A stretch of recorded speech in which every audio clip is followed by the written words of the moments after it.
Okay, everyone, welcome to the How to Podcast series. I have a co-host with me today who is a podcaster, and my guest is doing some changes, and I'm excited to talk about changes in a podcast. And I love the idea that you can make a change in a podcast, because some people think that they can never change, but you can. And Paulette is here with me today. We're going to talk about all things podcasting. We're going to talk about women in podcasting, rebranding your brand, websites, communicating change to your audience. We're going to talk about a lot of different things. Paulette is here, and Paulette's knee deep in change. So welcome, Paulette, to the podcast. Nice to have you here. Oh, thank you, Dave. How are you? I am awesome because you're here, and that makes me happy. So I am really happy to have another amazing co-host come on and talk podcasting. And one thing we're going to really focus in on today, I think, is you talked about your brand, rebranding yourself, but also the other thing I really want to spend some time on is women in podcasting. And let's open the door and have a conversation about this and how we can get more women in podcasting, because I think it's a huge opportunity. What would you think about that? 100%. Obviously, as a woman in podcasting, I'm a huge proponent of it. Awesome. And I agree there could always be more of our voices being heard. Okay, so let's start off right off the bat. Let's talk about your podcast, because I'm always happy to do that at the beginning, so people listening can leave this episode and go right to you. Mm-hmm. Can you tell us a little bit about your podcast and how this all started? Let me ask you a question. Okay. When will this air? Do you know? When will this air? I will probably get this out within a few days. Oh, okay, great. So my podcast, as it currently stands, and this is part of rebranding. We are knee deep in the middle of a rebrand. From the time we're recording until this airs, things might have changed. So perfect timing. Love it. So the original name of my podcast was the Maker Muse Podcast. My last name is Erato for anybody who does crossword puzzles. And the clue is Greek muse. The answer is Erato. So the Maker Muse. And I really wanted to inspire child-free Latinas to find their confidence through creativity. That's what my whole first season was dedicated to. This is something I'm very passionate about. I feel all people are creative. My niche was just child-free Latinas. Well, the second season, I really wanted to focus more on the second part of that, which was the child-free Latina, and showing how all of these women that I interviewed are confident in their lives. They're living great lives, despite the fact that they are, not living up to societal norms. They have taken a different path. And the more I talked about that season, especially, and, with other podcasters such as yourself, and described my podcast, the less that the title of it made sense. So for a short time, it has been the Maker Muse Podcast for Child-Free Latinas. And so that is a mouthful. So starting in March, very soon, in the next few days, the podcast will now be known as La Vida Más Chévere, which is Spanish for the carefree life. And I guess I should back up and say it has always been a Spanglish podcast. Spanglish, good, yes. It's 99.7% English. There's a little bit of Spanish thrown in, but everybody I have interviewed does speak Spanish. Just, a lot better than I do. So I do leave the door open for, a bilingual audience. And La Vida Más Chévere obviously is in Spanish, so it will be hopefully drawing more from that audience as well. The full title is La Vida Más Chévere Through the Child-Free Lens with Paulette Erato. So it'll be less about inspiring confidence through creativity and more focusing on just being confident in these choices that we've made. We're kind of bucking the trend, especially in Latin American culture that is so family focused. You're expected to have children to take care of multiple generations. And when you opt out of one of those things, that can turn your, your little bubble of people, off. It can cause some sort of friction. If you're very lucky, like I have been, people just accept you for who you are. And you get to live your life on your terms, and it's fantastic. It's más chévere. But that's not true for everyone. So the people who I have on my show help talk through those kinds of experiences, how to get to the other side of that. And the ultimate goal is to just show that this is la vida más chévere. It doesn't have to look like what you've been sold on TV or what you've been sold in major media. We exist. We are happy. And even if you're unsure, or you have already made the decision to have children and you have children, you are all welcome to my table. We just respect one another's choices and the way that we live our lives. I love it. Okay, can we take us behind the scenes a little bit to your stats? Because I know podcasters love stats. Oh. Where are your top few countries at the top of the list for listenership? Do you want to know something really weird? I was number 4 for society and culture in Finland for a short time last summer. So I don't know how that happened. Whoa. I don't know anyone in Finland, so I was super excited. I did go to Spain to visit my niece in November. She's like, "Oh yeah, I listened to your podcast, so you're probably getting a download in Spain." Nice. So that was sweet. I've also charted in Nigeria and Canada, so someone up there by you is listening to me. But I love it. By and large, it's the United States. Which is fine. I'm an American citizen. This is where I live. I'm in California. So, and we have Latinos make up 40% of the population in California alone. Yeah. They are going to be the majority of the population within the next 10 years before the next census is taken. So these are my people. Yes. I'm first generation myself. Awesome. I love that. Okay. That's really amazing. Yeah, because I look at my stats too, and I look at the countries listening, and I'm like, I have to go Google them. I'm like, where is this place? I have no idea where this place even is. Isn't that fun though? Right? It's just like, there's someone who is connected with you, right, and you have no idea who they are or where they are, but like, there's a connection there, and that's amazing. And then when they reach out, it's like, oh my gosh. I remember once I was sitting with my wife, we were watching TV after I had done a whole day of podcasting. I finally came upstairs and she's like, "Are you done finally?" I'm like, yeah, for now. So we put the TV on, and all of a sudden my phone's like, bling, bling, bling, bling, bling. And her phone goes off too. And it's like links to my calendar. But I got a message from a gentleman in Brazil. His name is Paulo.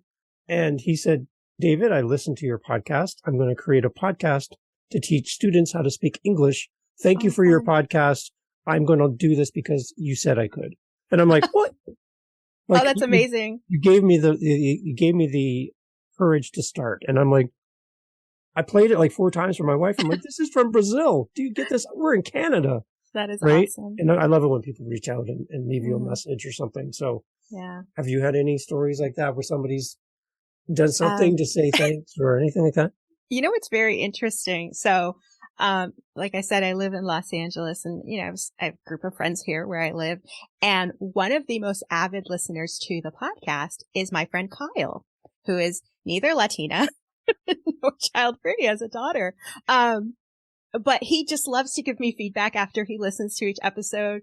And I welcome it. I tell everyone in the middle and during each podcast episode, DM me on Instagram. Like, I want to know what you thought. Let's continue the conversation. And Kyle has follow directions, and he tells me what he's thinking, what he agrees with, what, like, I opened his eyes to, because again, he's just a white dude in his 40s who's like raising kids. So it's a completely different reality for him, right, than what I live. And so those are interesting conversations. We went to lunch once, and he was just like asking me all these questions about the podcast. And it makes me laugh because, in a good way, not like this is anything I'm mocking, but just like the what I talk about is universal, right?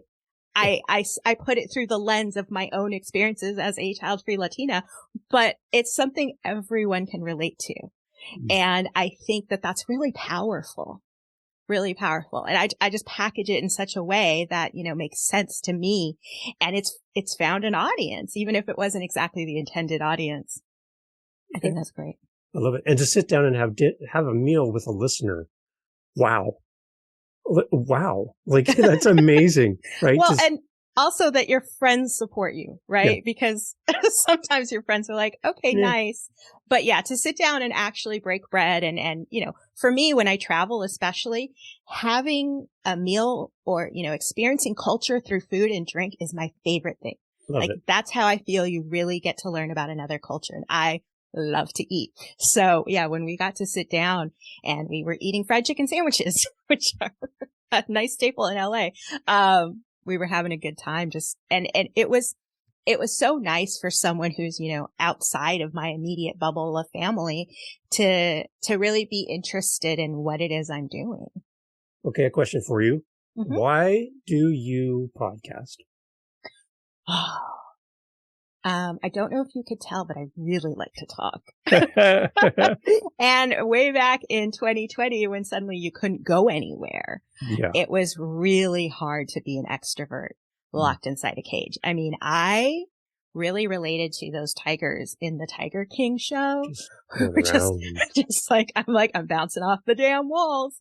And I actually used to be a blogger. I had different iterations of blogs for like 10, 12 years. And I got tired of writing, really. And so what I started doing was just inviting people on my Instagram to be live with me so that I could connect to other people. I called it Maker Happy Hour Live. And I did that for several months. And it was just a way to connect with another person. So that is what evolved into the original podcast, the Maker Muse podcast. And it just kind of fed one into the other. And I realized that podcasting is just like blogging, but instead of having to type all my words out, I get to say them. And one of the SEO practices I learned as a blogger was to actually talk about your subject, because you will automatically start saying those key words that are so important for search engine optimization. Now I've just cut out the middleman. I love it. Mm-hmm. Okay. So you talked about rebranding and you're doing some changes. What are you A, excited about in rebranding your show? And B, what terrifies you about rebranding your show? All right, let's start with A. Okay, so I'm absolutely thrilled about the name. When I came up with that name, I was actually in the middle of like a session with we have this like mentor-mentee mastermind kind of set up with a bunch of other podcasters. And I was like, I kept talking about this rebrand and they're like, you're going to have to like get off the pot and make a decision already. And it just like came. I was like, la vida más chévere. And I was like, oh my gosh, I got chills. So I'm super excited about this. And when I say it to people who speak Spanish, they get it. It's just automatic that they connect with it, which is what was lacking with my original title, the Maker Muse podcast. That tells a different story. Okay. Excuse me one second. Yeah, no, I love that. Because when you have that moment, when you get the chills on your arms and your hair kind of stands up on your arm, and you're like, oh my gosh, that's the name. That's the name. What a great feeling, right? Because that will come out when you get on the microphone as well, right? Because if you're like, oh, it's just, it's the Dave Campbell podcast, but when you come to the mic and you're like, oh my gosh, I can't believe I'm here again today. It's the blah, blah, blah podcast. Yay. Like it comes out as you actually enter the microphone. And that's what I love, is that your audience can sense when you're not quite as engaged in either the topic of the day or there's a change that needs to happen, right? And when you can come to the mic with that excitement, it just comes out. You can't hide it. So I love it. Yeah. Yeah. And so the thing that terrifies me is that I will have a loose end somewhere. So the thing is, I went all in on the whole persona of the Maker Muse, my email address, Paulette@themakermuse.co, website, themakermuse.co, socials, themakermuse.co. So, my newsletter, all of that is tied to that, brand identity. And I'm not creating a new podcast RSS feed. So people won't have to go find me somewhere else. Okay. It's going to, if I have subscribers, I have a few, they will continue to be fed that. But all of those other identities have to be changed over. So this week is my time to, redo my socials, to work on the new website and all of these things. So I've made it a lot more generic. Like I'm just Paulette Erato now online. You can just find me as Paulette Erato, PauletteErato.com. And then the podcast will live there as opposed to making a completely different, website just for the podcast like I did before. So you're just going to do like a redirect on your website from makermuse.co to the new site, that kind of thing? Probably. Yeah. And I still have, like my guest form is still there. And this literally started happening yesterday, the day before we started recording. So, obviously I came up with this, some time ago, but I put it all into motion yesterday. Awesome. So a lot of grace to offer and extend to Paulette as we'll go through the changes. That's great. And your audience will do that.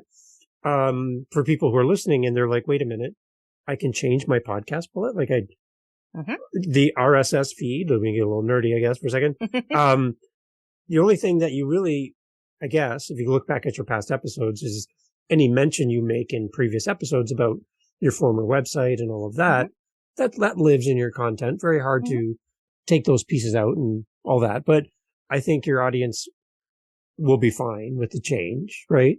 Yeah, well, and I hope so. I mean, there might be some people who get a little confused. And so, part of the ramp up to this, because obviously I knew it was coming, was to let all of my subscribers know. So everyone on my newsletter has already received this message at least once. Good. I've been talking about it on all of my socials. I will have more social media posts going on about it. The very first episode to drop will be about how this change is happening and, where to find all the new links and stuff like that. And also the nice thing about an RSS feed is that you can always dump a pre-ad roll on there that might be new for people catching up with the other stuff and being like, oh, this podcast has changed names. Come check out this new stuff, but please enjoy this back catalog. So. Great. See, and I think people might be nervous about that, making a change. And what do I do with my library of content? Mm-hmm. Well, and the library of content gets to live on. The main focus of my podcast isn't changing. Yeah. It's the name. So, the content that I created before this is still relevant 100%. And I will still refer back to it. So it needs to continue to live on too. Awesome. Okay. So any tips from your perspective then for somebody who is contemplating rebranding their podcast? Anything they should maybe put at the top of the list to remember to do? All of the socials and your URLs and, make sure that those get redirected properly if they need to be, themakermuse.co will probably live on, and I'll just have a link at the top or some sort of notice in the banner that says, if you're looking for La Vida Más Chévere, click here or something to that effect. But also don't be afraid to do it. I may change this brand again. So I wrote a book. I don't know if I can cuss on your show. Yeah, go ahead. Dave. Go for it. Go for it. So this is, it will sound completely unrelated, but I'll tie it back. When my niece was going off to college, the one who was in Spain studying abroad last year, so about 3 years ago, she was going off to college. She was getting ready for her senior year. I wrote her a book called Benchmarks Are Bullshit. And it was about all the things I wish I had known at her age. I'm 23 years older than her, so I've had a little bit of life experience since then. And it was down to these 6 major lessons that I just, nobody in my life had the wherewithal to share with me because maybe they didn't even have those experiences. We both went away to college pretty far away from where we grew up. It was complete culture shock. So in the book, one of the major principles in it is that decisions are not life sentences. There are very few things, and I say this a lot. There are very few things in life that you can't walk back. If it turns out to be a mistake or if you fail, that's a great data point that that's not working. You just, throw the car in reverse and then figure it out. Now, putting a tattoo on your face, cutting off your arm and having children, those are a little bit more permanent decisions. But everything else, like what you're going to have for breakfast, what color underwear to wear, what color glasses to get. We all get caught up in sometimes feeling like a decision has to be perfect and that a rebrand has to be done right the first time. And I'm all for starting messy. Just start And if you need to change, you need to change. Again, not a life sentence. I love it. Perfect. Okay. So the audience for the How to Podcast series, we have a good mix of male and female. But I just noticed when I go through my playlist of all my different podcast episodes and all the options out there to listen to, I'm seeing more male, white podcasters out there than really any other demographic, which makes me sad, to be quite honest, even though I am a white male. I would love to hear more voices.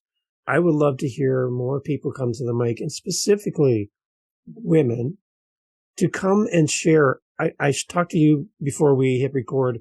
I have a podcast for authors called Living the Next Chapter. I have amazing women come onto this podcast who have gone through some pretty amazing things in life. They've written their story and they share amazing things.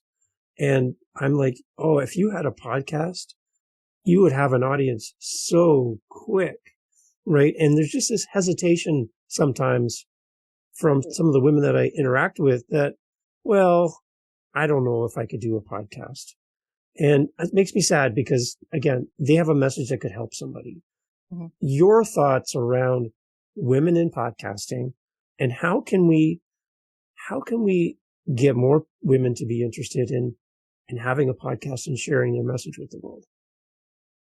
Two things. So one we already talked about, which was how blogging is really dominated by women.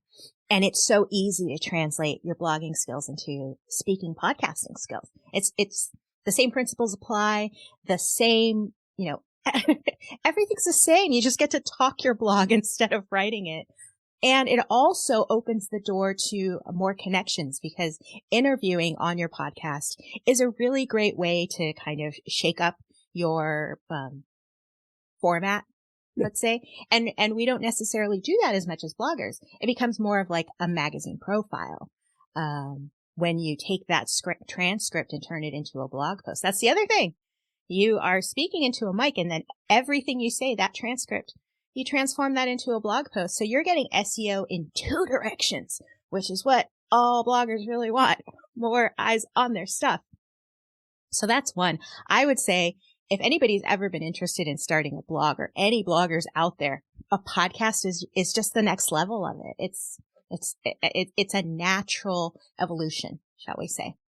And two, there's also, here in the US, I don't know how strong this is in Canada, but I'm sure something similar exists. And if not, these are global groups. There are some groups dedicated to making sure women's voices are heard. One of them is, She Podcasts. Yes, I've heard of that. Yep. Yes, they host an annual conference. It's going to be in DC in June this year, Washington, DC. Mm-hmm. And then, and they're great. The women behind that have been in podcasting a long time. Yeah. They know what they're talking about. They've seen it all. They've done it all. And I met Jess Cooperman in Florida at the Podfest Expo last month.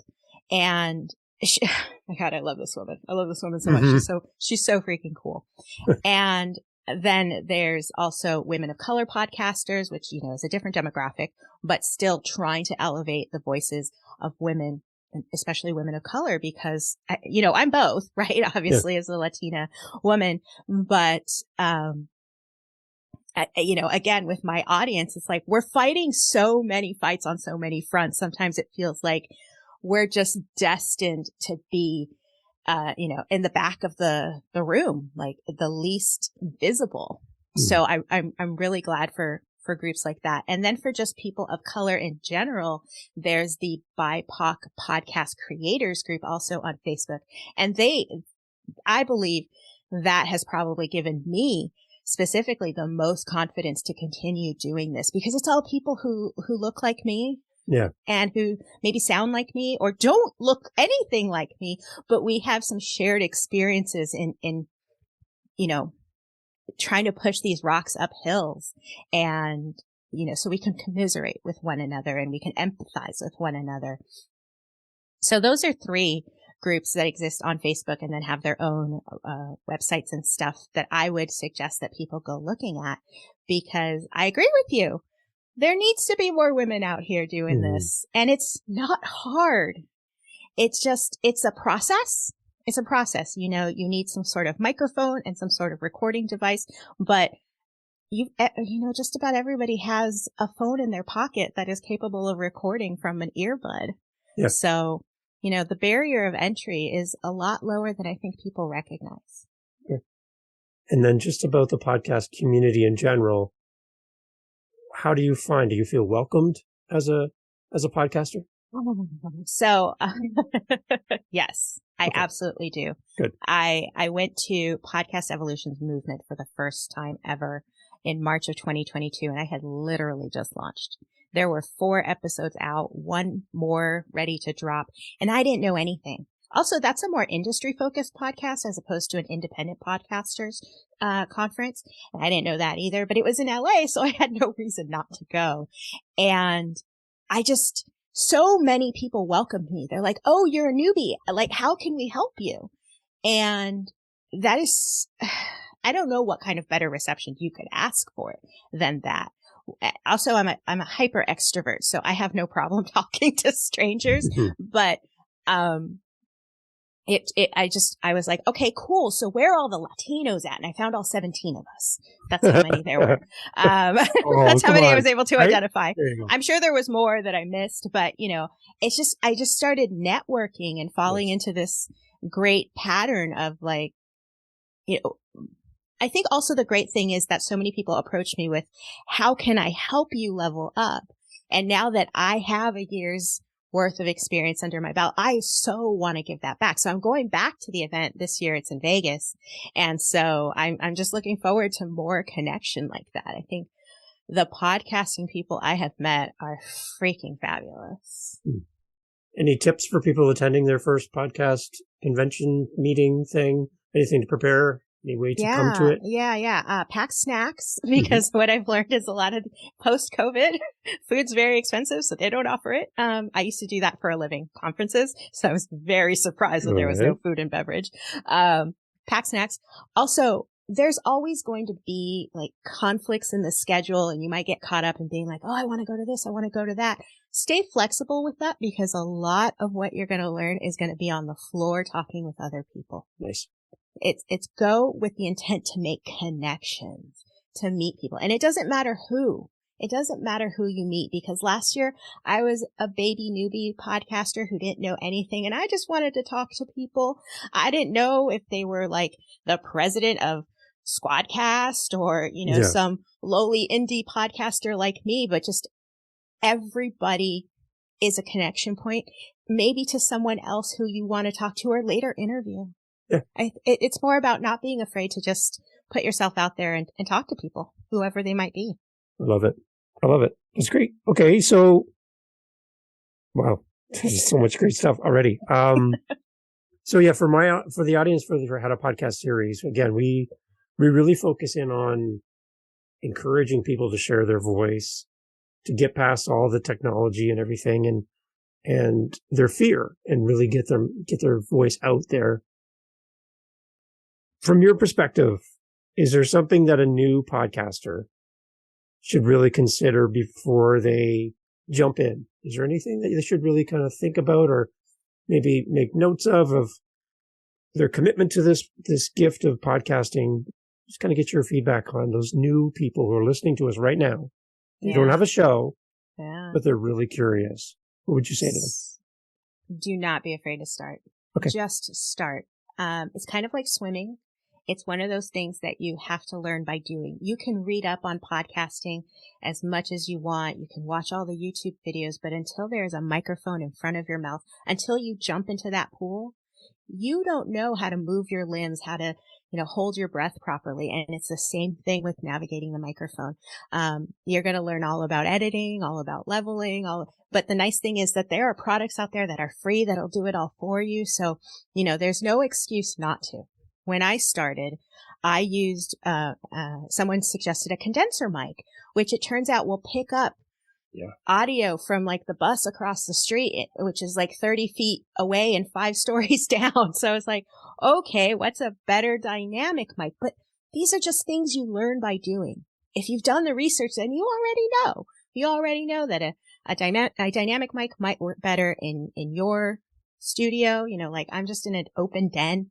I've got fabric hanging around to kind of dampen some noise. It's not sexy, but it's not hard. You just have to start, because once you start and you get over that hump, you realize you might get terrified by how much you have left to learn, but you've already started. So there's no, you've already jumped into the pool. You're already wet. Might as well keep going. And you just get better and better and better as you go along, as you learn a little bit more technical stuff. You go from doggy paddling to a freestyle stroke or backstroke. It's just skills. These are just skills we've all developed by working on them. I love it. And everyone starts with the same thing. 0 listeners. Mm-hmm. Even the biggest podcast in the world started with their first episode had 0 listeners for maybe a millisecond, but they did start with 0, right? So there's a common base level for everyone that we all start at the same place. And where we go from there is a combination of, all of the different things combined. So yeah, just start. I love that. What kind of things are you struggling with in your podcast right now that we can talk about? What am I struggling with? I really hate editing. It takes so much time. I really, really am looking forward to handing that off one day. Okay. One day when it becomes a little bit more lucrative to be able to do so. I don't hate editing. I really should walk that back, because there's actually a part of me that enjoys it. It just takes so long, right? Yeah. So eventually I will be able to buy back my time by putting money towards someone else doing that. Yeah. So that's a struggle. And that's why originally when I was doing weekly episodes, I limited myself to 12-week seasons. And now I've decided I'm just going to do it every other week, which gives me a longer runway to churn out new podcast episodes and just not feel like I'm on a hamster wheel all the time, because this is what I do full time, but I can't continue at that pace. And so that's one thing that is talked about a lot when you're first starting is, what can you do consistently?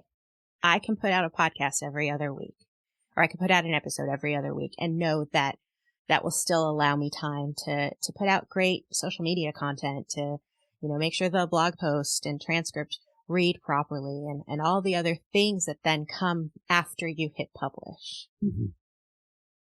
So talk about transcripts for a second. I had a guest who's going to be coming on one of my podcasts in the future, and they do descriptive books in audio format for children, where they describe like the cover, and, for visually challenged people who can't read the books, and it's all audio based. And I asked him what his thoughts around transcriptions were. And in the podcasting space, there's some debate whether a transcription is even required, maybe some show notes and off we go. But there are people that are not listening to your podcast, right? But they could interact with you. And when I hear anybody discredit transcripts as on a level of importance, I'm like, I don't know. What are your thoughts? What do you think? Oh, I am 100% a proponent of that's where the money is spent. Okay. You can podcast off of your iPhone with your earbuds in it. If you're going to spend money on equipment, why aren't you spending money on getting the most, attracting the largest audience possible? Transcripts serve multiple needs. They are for an audience that is hard of hearing and can't hear you. And I think it's more than just a courtesy. In the United States, we have something called ADA requirements. So doors have to be a certain size to allow wheelchairs to pass through. Ramps have to be built on the outsides of buildings to allow all abilities of people to enter a building. Mm-hmm. And the same thing with podcasts. You need to extend that same kind of thinking to your audience. I think it's ableist not to, but it does come at a cost. And I understand that sometimes that is outside of people's budgets. But again, you spent money on the microphone. You should spend money on the transcript. And I use Descript, which is much more than a transcribing service. And for $150 a year, so we're looking at about $12.50 a month. which is also what my hosting costs. You got to pay hosting costs. Like, I think these are all just the cost of doing business. And I would never put out an episode without a transcript. Now, I do have my transcripts created by AI, by Descript, but I go through and I read it back and I try to make sure I capture, because again, my episodes are in Spanglish and it does not understand Spanish if you've chosen the English language and vice versa.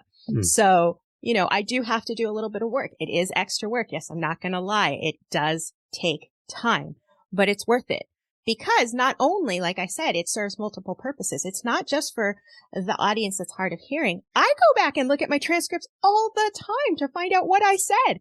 Because if I didn't create my social media posts at the same time that transcript was being created, and let's be honest, I'm not doing that at the same time. I have to go back to my transcript and sit and it's like, because once it's out of my head, it's out of my head. Nice. It might be principles that I'm putting out there all the time, stuff I talk about all the time, like decisions are not life sentences. I still have to go back. And it's such a great reference tool. And I'm not hard of hearing, but when I go to someone else's podcast and I'm driving, I can look at the mark at what point they said X thing. But it will be so much easier if I can just go read through their transcripts and do it, Control F to find that particular thing they said on their transcript, as opposed to having to scrub through the entire episode again. Brilliant. Brilliant. You should be a speaker at the next conference. Just for that alone, you'll have podcasters going, what? Yeah. I get really angry when people are like, oh, it's just a nice to have. No, it isn't. And for a long time, like, virtual, conferences were making transcripts part of the like value add. And that caused a big backlash. And I was because again, it's ableism. If someone is coming to a virtual conference and they can't hear you, they need a transcript to, be able to interact, and they shouldn't be shut out for lack of funds, because all these virtual conferences were free, but then you paid for an extra, to have access to the content for longer or whatever. And sometimes in there were the transcripts, and that's, I think, is backwards thinking. Beautiful. I'm so glad I asked that question, because I'm looking for people to bounce this off of, because I've heard experts on stage saying that they tried transcripts and they had nobody read them, so they stopped. And I'm like, well, how do you tell? Wait a minute. Yeah, exactly. How do you know? Right. And then I've had some people say, well, we offer them, but you have to ask, or I only offer them to behind my paid wall. Yeah. See, and I'm like, same thing. Making that premium content is just utter BS. There you go. Okay. See? I'm glad I asked. And hey, if someone disagrees with me, that's fine. But I'm going to continue to do this. Yeah. Okay. I love it. And that's what I want. I want to hear these voices, and I want to put these questions out there, because people are asking me what my thoughts are. And I just can't imagine separating your audience and saying, this is who I'm going to serve and this is who I'm not going to serve. I just can't see that. Right. So spend some money on your audience. Right. Awesome. What else would you like to chat about before we close off? Because I know you have a busy day. You got lots of rebranding to do. I have so much rebranding to do. I know so much. Anything else that you would like to share with the How to Podcast audience as my co-host, Paulette, because you've given us so much to think about already. Let's just recap. Let's do that. We want more women to be in podcasting. Mm-hmm. There are resources out there for you, from Facebook groups to online forums. We want everyone to use transcripts. We want no one to be afraid to start, because it's just like swimming. You got to get in and learn to doggy paddle in order to get better at it. Yeah. And if you're going to go out and meet other podcasters, don't be afraid to be you and just connect. And you can What else did we talk about? You can always change your podcast. You can always change your podcast. Decisions are not life sentences. I'll just give another plug for my book there. I love it. It's great. Paulette, thank you. And I'm wishing you well as you go off to the next big event. I'm, from a Canadian perspective, waiting and hoping for something close to me so I can go to these events. It'd be great. And you mentioned one, which we'll look at as well. But Paulette, how do people find you during the rebranding stage and find your podcast? Let's talk about that. You'll be able to find me at pauletteerato.com. That's just my name, pauletteerato.com. Don't forget, that's the Greek muse. So now you have a crossword puzzle answer right there. 5 letters, Erato. Paulette Erato everywhere online. All of my socials are now Paulette Erato. So it should be pretty easy to find. And then you'll find my podcast, La Vida Más Chévere, or whatever it's called when someone listens to this. I love it. Paulette, thank you for being part of the How to Podcast series. And I really, really appreciate your time and your smile and your happiness and your excitement. As an introvert, people like you really inspire me. So, and make me want to have a nap at the same time. So that's good. So it's so good to have you on the podcast. Thanks, James. Thank you for being here. It's great.